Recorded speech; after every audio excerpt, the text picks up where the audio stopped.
Kaleshwaram project అవినీతి రాహుల్ గాంధీకి అవగాహన లేదని మూతి మీద పెట్టి కొడతా ఆ మాట అన్నోళ్ళని. నేను స్పష్టంగా టిఆర్ఎస్ నాయకులను ఆర్థిక శాఖ మంత్రి హరీష్ రావు గారితో నేను సవాల్ విసురుతున్నా. లేకపోతే ఐటీ శాఖ మంత్రిని అని బోడి లెక్కలు చెప్పే బోడమూతి కేటీఆర్ ను నేను అడుగుతున్నా. ఇప్పటి వరకు 85,000 కోట్ల రూపాయల బిల్లులు చెల్లించారు కాళేశ్వరం ప్రాజెక్టుకి. ప్రాణహిత చెవెల మేము పేరు పెడితే పేరు మార్చి కాళేశ్వరం ప్రాజెక్ట్ అని పెట్టినరు.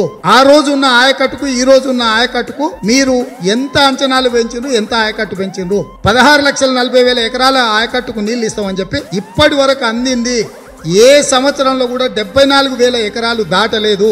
ఇవాళ కాళేశ్వరం ప్రాజెక్టు గుదిబండయి ప్రతి సంవత్సరం 25,000 కోట్ల రూపాయలు కాళేశ్వరం మీద రాష్ట్ర ప్రభుత్వం ఖర్చును భరించాల్సిన పరిస్థితి వచ్చింది. 1 ఎకరాకు నీళ్లు ఇవ్వాలంటే కాళేశ్వరం ప్రాజెక్టుల 45,000 రూపాయలు ఖర్చు పెడితే తప్ప కాళేశ్వరం ప్రాజెక్టుకు నీళ్లు ఇవ్వలేని పరిస్థితి రాష్ట్ర ప్రభుత్వం కల్పించింది.